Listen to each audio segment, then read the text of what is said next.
and give you a demo on HashiCorp Nomad. So I've got a lot to cover. I'm going to try and be really quick and get to the demo. My name's James. I'm a principal engineer at Elsevier. I work in the core engineering team. At Elsevier, we've got around 100 different development teams, and they're all different products. They're very distinct. We have 30 million users, and within the company, there's about 7,000 people, about 1,000 technologists. Within the core engineering team, we are responsible for building reusable, secure, repeatable, kind of takeaway pieces of infrastructure.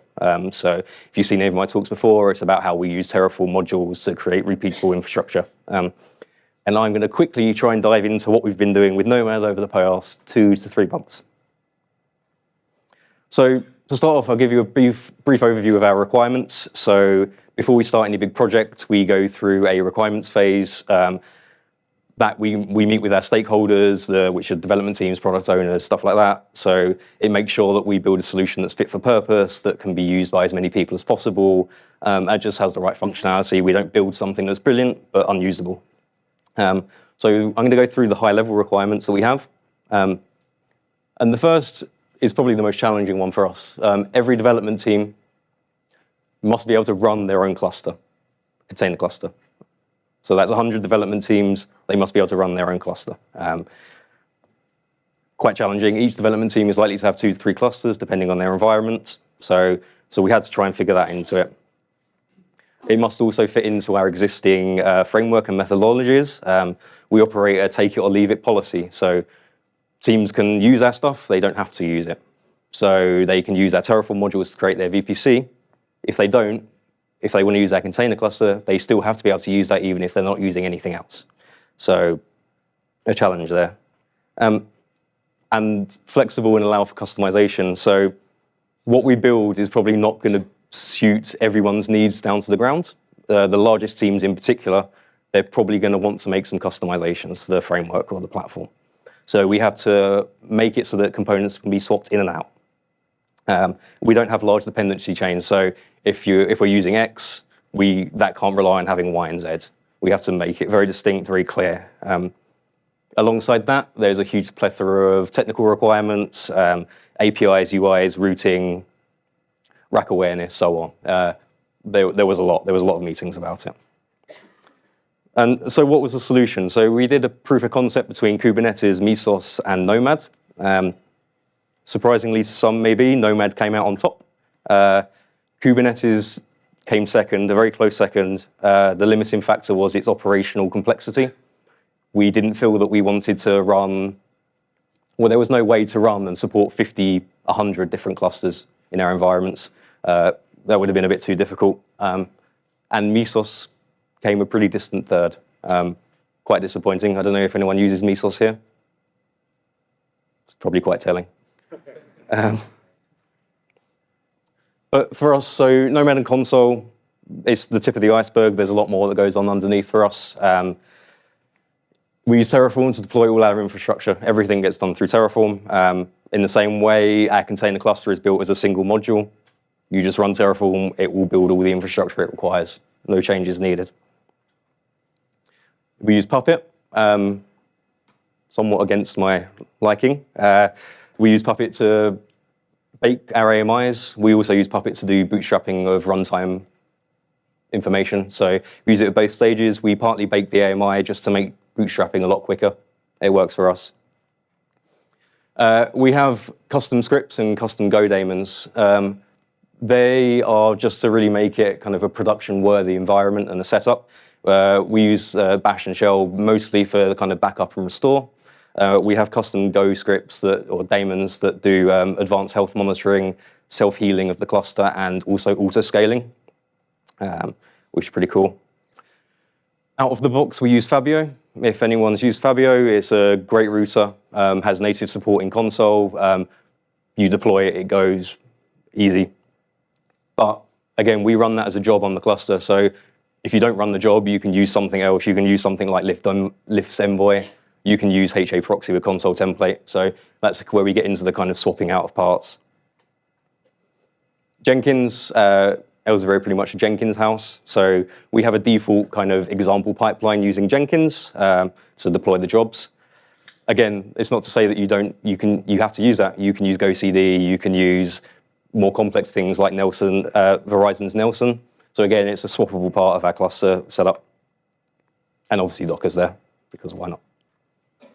And so what does that result in? So an easy and fast to deploy cluster. We can deploy a cluster in 4 minutes. I am now going to do it because you don't want to see Terraform scrolling across my screen. So I'm going to run Terraform. So to prove I'm not doing some smoke and mirrors, that's my Amazon account, and there's nothing in there apart from some Jenkins and some Puppet.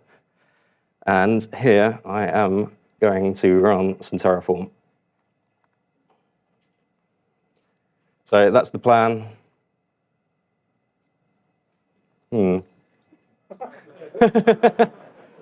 That was working earlier because you can see all my commands.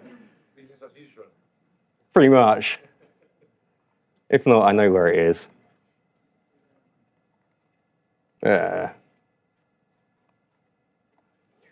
It's because I have all my aliases not working, apparently, right when I want them to be running. So, okay. So this is just to show I'm not lying about this. We're going to go from no cluster to an actual cluster. And my colleagues are going to love this, that I messed up on the exact first command I had to run. So are you just going to the plan first? So that's the plan. Okay. So that is just to show that I'm actually building 61 different things. So the Terraform will build everything the cluster needs to run: security groups, IAM roles, ELBs, ASGs, everything it needs to go. SSM documents as well, everything. There is literally nothing there. I'm going to apply that.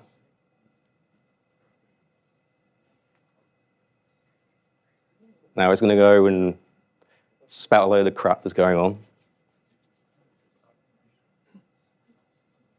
All right, cool. So we're running. So I'll go back to presentation. By the time I finished, we'll go into demo, and that should be up and running.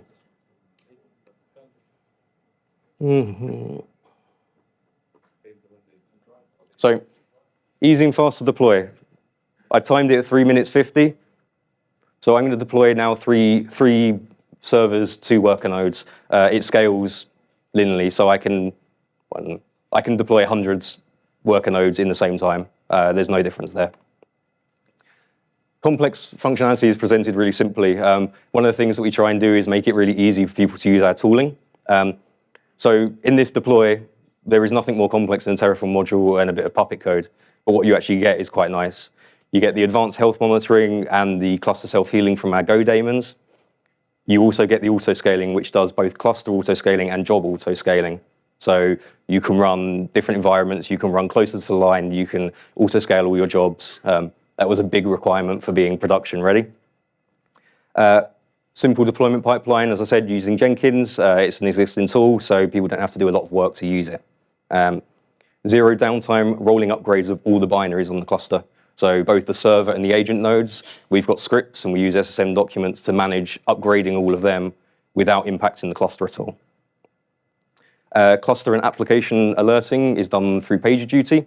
So if your application, your job running is having a problem, that can go out to PagerDuty. The same is said for the scaling. So we have AWS monitoring around all the kind of metrics you get there. Also the auto-scaling daemon, if it's having problems scaling the cluster or jobs, that will alert to PagerDuty so an ops person can actually figure out what's going on. And a full backup and disaster recovery strategy. That's what we do the bash scripts for. We just back up all the information we can, put it in S3, and we can actually bring a cluster up really quickly using that. Highly resilient, stable, fault tolerant. Nomad and Console give you that quite easily for free. I've played with it. I've tried to beat it up quite a lot. It's pretty stable. With some of the configuration that we do, I've spent half a day trying to break it, and it actually annoyed me how hard it was to break. And we can suffer multiple node failures. With the autoscaler, we use tunable algorithms to make sure that you can suffer node fault tolerances, that you have enough room to scale your jobs. So we make sure that it's production ready for you. And even in a single region setup, because everything's in code, if your region goes down, you've got the backups, you've got your Terraform, you've got your Puppet, you can lift it to another region, and you can deploy it in 4 minutes again. So pretty nice there. So now I'm going to try and put my money where my mouth is. We're going to go back, we're going to try and find a cluster that's actually running. And then I'm going to just demo a few of the kind of things that we've got, some auto-scaling, job deployments, see how it works. So this is where you cross your fingers and hope that I've not broken everything in Amazon. So if I refresh that, sweet. So we've got all our container servers. If I actually search, that'd be a bit better. So we've got 3 servers, 2 agents. So I'm going to go and jump on one of them. See, that's aliased and the other one isn't. I don't know why. Yeah. Can everyone see it okay? Yeah.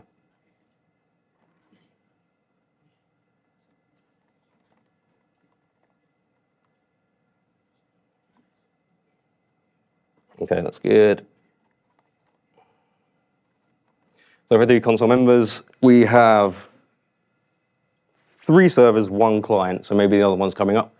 If I look at Nomad server members, we've got our 3 servers. And if I look at the Nomad node status, we've got 1 node ready. I'm going to go and check on the other one. So that was 12. Okay, I think it's just coming up. So we'll go on to the master.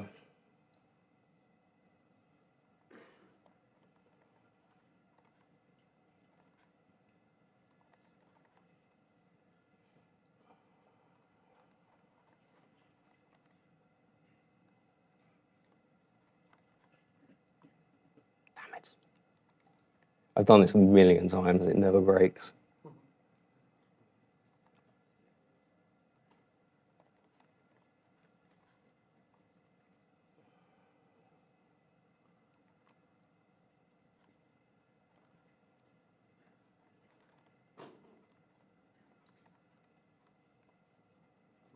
Jesus Christ. The one time, and I ran the scripts earlier.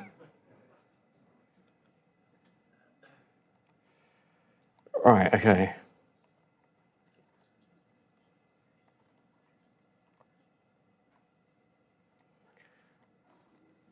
Now let's see how fast I can do things.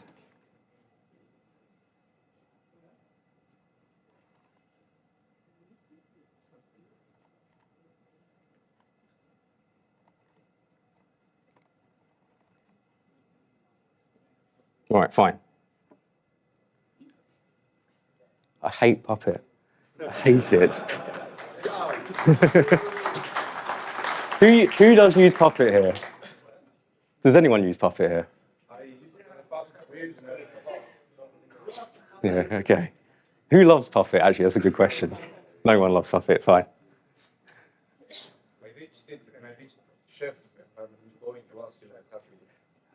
Yeah, I still don't like writing things. I don't writing my configuration in YAML. I find that unnatural.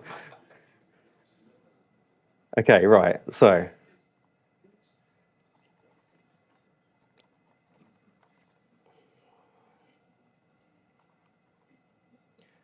Right, we actually have a lot of servers now, good. So the first thing I'm going to do, now I'm going to have to rush through this. So we use Jenkins to deploy our stuff. So I am going to deploy Fabio, which is the router that we're going to use. If you've used Fabio, if you haven't, it is really great. So all the Jenkins job does, it uses a Docker container on the Jenkins master that runs the Nomad binary.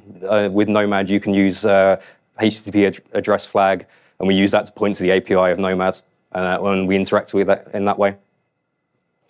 And so that is just going to fly along. And I need to go on that one.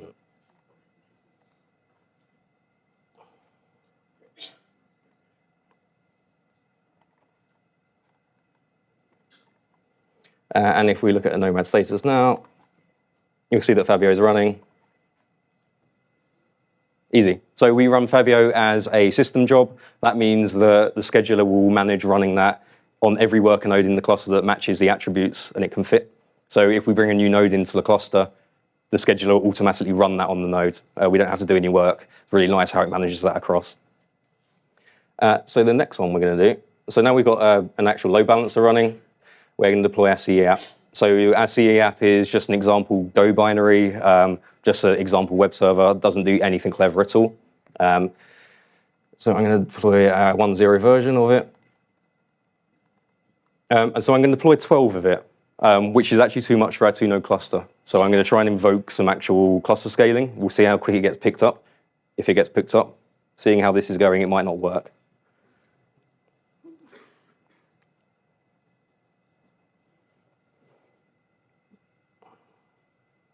So again, job's just going to go away. You can do more clever stuff around this. So the job will run a plan. It runs a syntax validation.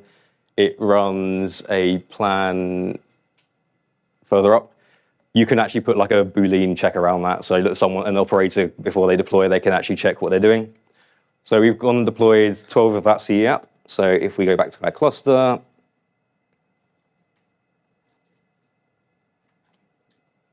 we've got 12 running. So it's really quick, really responsive, really easy to pick up.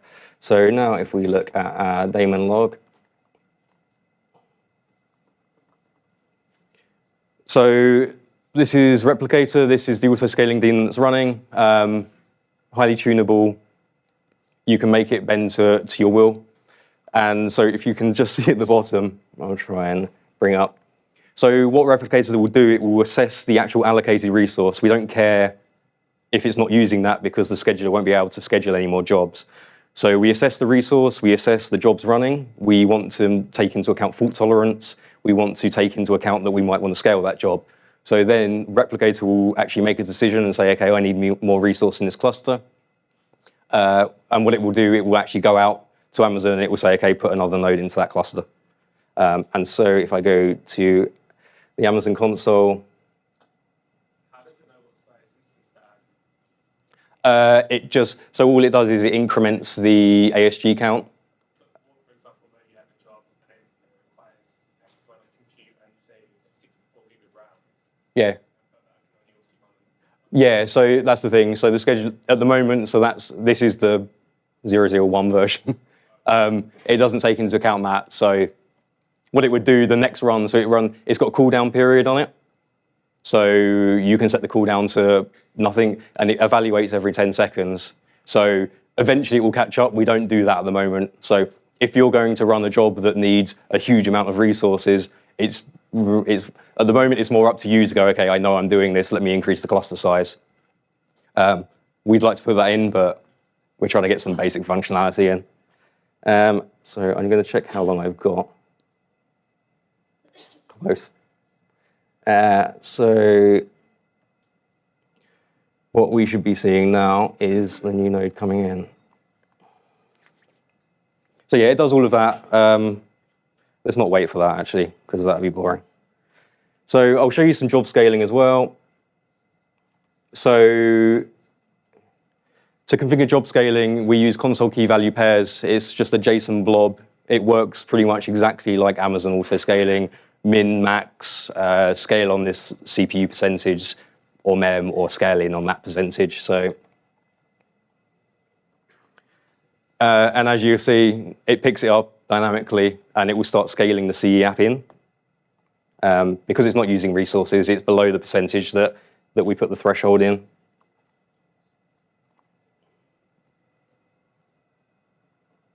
And so it evaluates every 10 seconds. That's configurable. You can make it evaluate every second if you really want. And it will just keep scaling the app in by one.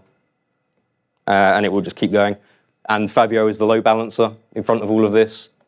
Is dynamically picking up on console's notifications and its service health checking. And so it completely stops routing to these back-end layers as soon as they go out of service.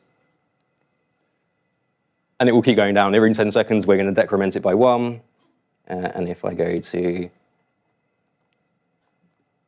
here, you'll see that we've got 4, 3, and after 10 seconds,